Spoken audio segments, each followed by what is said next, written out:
Et maintenant qu'on a bien toutes les données du problème, on va se demander quelles peuvent être les suites des conséquences économiques. C'est vrai, Jean-Claude Bougeot en parlait notamment sur le transport aérien, puisque des premières annonces de suppression de vols ont été faites ce week-end et c'est Fanny Weckscheider qui va nous le montrer.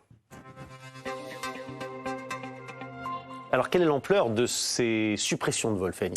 Alors pour l'instant, en ce qui concerne en tout cas Transavia France, la filiale d'Air France, c'est assez modéré malgré le triplement quand même, il faut le savoir, de la tonne de kérosène, ce carburant aérien. Mais Transavia annonce d'ores et déjà un ajustement des programmes de vol, soit des suppressions pour les mois de mai et de juin, pour le moment, de seulement, entre guillemets, 2% de l'offre. Les clients lésés vont être contactés, certains le sont déjà, par la compagnie, par SMS, par email, et on leur offrira 3 possibilités, soit reporter leur vol, évidemment sans frais supplémentaires, soit bénéficier d'un avoir pour une prochaine réservation, soit bénéficier d'un remboursement total du prix de leur billet. Et faut-il s'inquiéter d'une aggravation des choses ?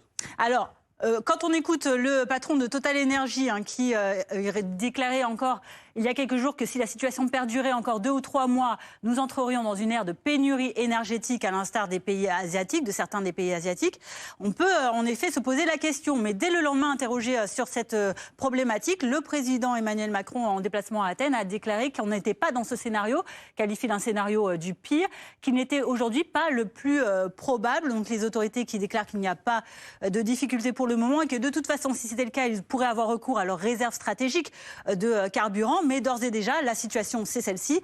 Il y a quasiment une dizaine de compagnies aériennes qui ont déclaré des suppressions de vols rien que pour l'Europe. Regardez, Air France, donc la maison mère de Transavia, mais aussi KLM, 160 vols supprimés au mois de mai. Ryanair, 5 à 10% de vols supprimés entre mai et juillet. Lufthansa, North Atlantic qui va supprimer tous ses vols entre Los Angeles et les capitales européennes cet été.